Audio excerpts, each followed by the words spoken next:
pero nasan yung interest? Mhm. Hindi mo ba naiisip yun? Ako naiisip ko sa gabi yun eh. Mhm. May kumita somewhere eh. O, tapos itong Syntax na 74 billion a year. Tinrace ko yan eh. Nasa website eh. Saan napunta yung 74 billion na yan? So, sino kumita na naman dito? Ako naman, hindi naman ako nag-aakusa eh. Kaya lang, dapat gisingin ng mga tao na yung pera na kinakaltas sa inyo, na pinagpapaguran nyo sa sweldo, ay nawawala. Mhm. Oh, Dapat nagtatanong ho tayo. dapat nagtatanong tayo, nasaan, Mr. President, kung nakikinig ka, nasaan ho yung 60 billion na pinangako nyo? Yung pinapabalik nila. Pinapabalik niya. Eh, hanggang ngayon, hindi binabalik. Hindi binabalik. May ho yun o April siya nagsabi? Ano? September 20. September, before okay. the Okay. rallies. Kasi tingin ko takot siya na baka mag-rally, nasa pabelya siya. Oo nga pala. Oo. O di akala ko, isosoli na that week. Nakakadalawang buwan na. Oh, Magdadalawang buwan na. oh. Dapat may 12 billion na po interest nun kung time deposit po nila. Sa tingin ko, di ba dati kinukuha ang PhilHealth para sa Maharlika funds? Dahil Umalma kayo. hindi nakuha. Pero nakuha din nila sa ibang paraan. At ang sabi ng Pangulo, verbatim, savings daw ng DPWH. Kung ganon, may savings pala, edi kunin natin. Kasi hindi natin pwedeng hindi kunin yun eh. Kasi pondo ng bayan yun eh. Kaya ang dami ngayon naghihikahos dahil walang pondo ang bayan. Alam mo ba, tayo lang ang bukod tangi na hindi universal healthcare. I'll tell you, ang out-of-pocket expenses, ganito kinocompute yan. Sinasabi ho nila, zero billing na raw ah. Hindi totoo yun. In the real world, mamimili ka lang ng ilang hospital. At ang bureaucracy ang taas. At yung mga malalaking hospital, hindi zero balance billing yan. Let's say NKTI, Heart Center. Ang daming miscommunication and very misleading yung mga sinasabi na, ako nagtatrabaho ako sa hospital everyday eh. Kunyari, pumunta ka sa Thailand, 9% na lang ang out-of-pocket. Ganito po yung mga kaibigan. Kunyari na hospital ka, 100,000 ang bill mo. Tayo po, based sa World Bank data, 46% yung binabayaran natin. So, punta ka, ikaw ay nagkasakit, magkano yung bill? 100,000. Kakaltasin yung case rate. Ito po yung rate kung magkano po yung sakit nyo na ibabawas. Kunyari, ikaw ay na-stroke, sige, 1 million na lang. Kasi, na-confine yung aking pinsan dyan, ang bill sa hospital ay 1 million. Kasi 50 to 100,000 per day. So, ang billhan, 1 million. Ang case rate po niyan, doktor, ay 80,000. Okay. Minus yun. Senior citizen ho ba? Yes. Opo. 20%. May HMO po ba? Opo. Magkano siling 200? So, yung mababawas doon, pagpalagay mo ng 300, yung 700,000, yun ang out of pocket. Ngayon, sa ibang bansa, like Thailand, na middle income country, 9% na lang binabayad, 10%. So 1 million, 100 million. At saka alam naman ho nating lahat kung gaano ho kalala ang sitwasyon ng public health sector natin, di ho ba? So, it may be legal, like Secretary Recto says, but is it moral, knowing the situation? It is definitely, number one, immoral. And number two, it is illegal. Yan. Yung morality ng pagkuha mo ng pera sa kalusugan para sa iyong anak. Pumunta ka na lang sa kalye, ang dami dyan namamalimos eh. Pagpunta mo ng Philippine General Hospital, alas 3 pa na madaling araw, nakapila na. East Ave po. East Avenue, ang dami nakapila. Tapos sasabihin mo, sobra-sobra ang pera ng PhilHealth. So dapat, ang ginawa dyan, kung sobra ang pera ng PhilHealth, ang una nilang ginawa, tinaas na nila yung exemptions or case rate para wala ka nang babayaran. Para tayong Thailand na sana. Oo, na pag 1 million yung bill mo, 100,000 na lang babayaran mo. Taiwan, walang binabayaran. Taiwan. Universal healthcare sila eh. Ang pangarap natin, dahil may universal healthcare, para tayong Commonwealth nations, let's say, sa UK, Canada, Australia, walang binabayaran eh. Kasi may pondo ka na eh. So, ang problema, kinuha yung pondong yun. Yun ang hindi natin na tigilan. Pera natin yan eh. At ang nangyayari niyan, niloloko tayo mismo ng ating mga leaders. Hindi siya tama eh. Hindi siya tama. Now that we na may call that dito sa flood control, isama na natin ito ang kalusugan. Kasi sa akin, hindi ko naman makokontrol yung flood control na yan. It's only sa taas eh. Pero ang pwede mo makontrol ngayon, which ang presidente ang may hawak, executive branch, iutos lang because the PhilHealth is under the office of the president eh.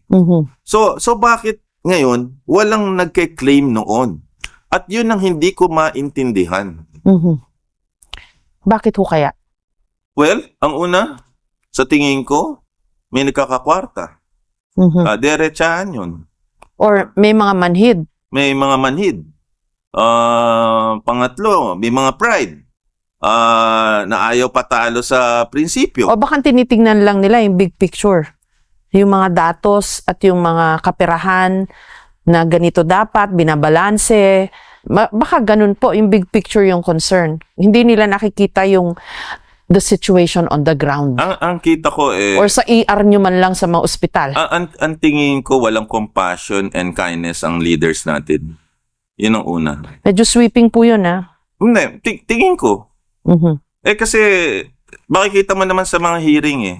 Wala ka makikita may compassion and kindness. May ilan.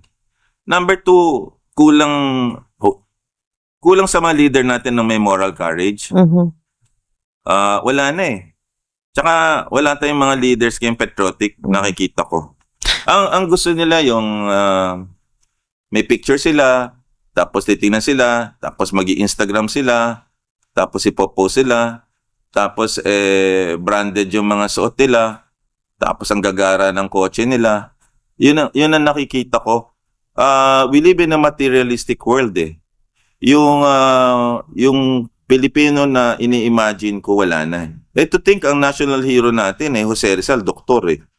Mayaman, nasa Madrid, bumalik sa bansa at nilaban tayo 400 years of Spanish rule. Hindi si Aguinaldo hindi sina Bonifacio ang nakatulong eh. Isang disenteng tao na may kakayanan at ang ginamit lang niya ay ang kanyang pagsusulat at ang ideas nagpakamatay sa bayan. Wala nang Jose Rizal ngayon eh. So makikita mo, whether sa Congress, sa Senate, or sa Cabinet, wala nang ganong klaseng tao. So that particular Filipino heroism, wala na yon. And that's the reason we are failing as a country. Because wala na tayong patriotism, wala tayong heroism, wala tayong sense of sacrifice, wala tayong wisdom, wala tayong justisya para kanino. Kaya this country will go down the drain. And ang masakit na yan, marami mga bayani ang nagpakahirap for our country na ngayon nilalapastangan. Ang kalaban natin noong unang panahon ay Kastila. Ang kalaban natin ay naging Amerikano. Ngayon ang kalaban natin kapwa Pilipino. Naiiyak po. Hindi, ang kalaban natin kapwa Pilipino natin. Na namumuno sa atin na niloloko tayo. Yan ang pinakamasakit na hindi katanggap-tanggap. Dok, pag doktor pinapatawa yung mga pasyente para gumaling kami. Kaya yung doktor na naiiyak ako sa mga sinasabi nyo.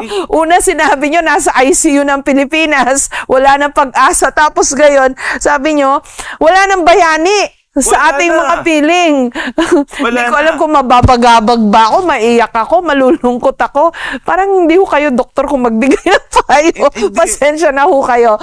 Hindi kasi real talk siya. Oo nga po. Real talk siya.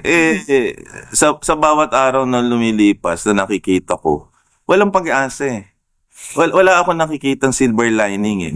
Kung makikita mo sa ating bansa, pag nagbukas ka ng social media, makikita mo doon, labanan ng DDS, pro-BBM, kakamping, ganyan. Pero walang nag-iisip ng bandera ng Pilipinas, yun ang kulay dapat nating lahat eh. So kahit tama yung prinsipyo mo, sabihin ng isa, DDS yan eh. Pag sinabi ng isa, dilawan yan eh. O yung magrarally dyan sa EDSA, walang pupunta dyan na DDS wala. Ang pupunta lang dyan, pumunta ako dyan eh. So nakita ko na nakaputi, na ganyan, ito sinasabi. So kaya apat ngayon yung rally. May sa Luneta, meron dyan sa Bonifacio, Liwasan. may sa Menjola. Ay, wala talaga. Magrarally ka pa. O, di ba? Ito November 30, ganun na din. May Viber group, yung mga iba. So, kaya tayo hindi magtatagumpay kasi fragmented tayo as a country eh. Alam nyo, hindi ko kayo makontra kasi you've been in and out of government and yung experience and wisdom nyo as a doctor na everyday kaharap nyo yung mga pasyente at yung mga problema ng lipunan. Tama ho ba ako? Yeah, ang pinakamalaking sakit natin cancer eh. Cancer ng lipunan eh. Well, sinabi ni Rizal we have a social cancer. Mhm. And ang problema natin, ang doktor natin, walang puso to start with eh. Instead na buhay yung pasyente, pinapatay eh. Tapos sinasabi dun sa mga relatives, wala namang pag-asa, pero wala naman siya ginagawa. Tapos ninanakawan pa. Yan ang problema. Walang pinag-iba sa Noli and Fili Mm. I mean, several centuries ago, yung problema natin ngayon mas malala. You know why? Because in this era of technology, in this era of intelligence, and other countries in Southeast Asia are improving, tayong pinaka-laggard We are the poor man and the sick man of Asia. Yan ang description. We are the sick man of Asia. Tayo yung pinaka-nakakalunos.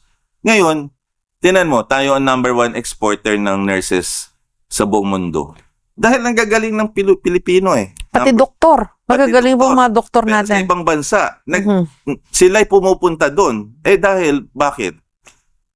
Ang sweldo ng doktor dito, magkano in the public hospital? Magkano ang sweldo ng nurses? 20,000. Ang sweldo sa Singapore, 300,000. Aalis ka.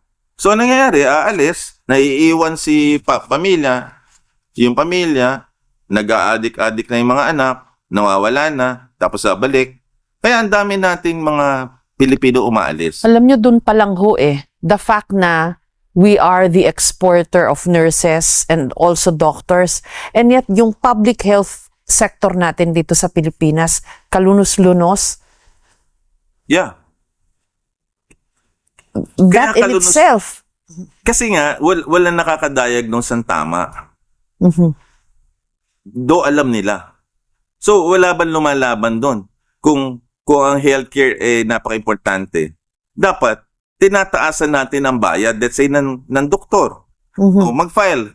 Sa dami ng pera, 100,000 kunyari ang sweldo to work in the government hospital. I-train dito sa Manila, then deploy them. Mhm. Right. May PhilHealth funds ka.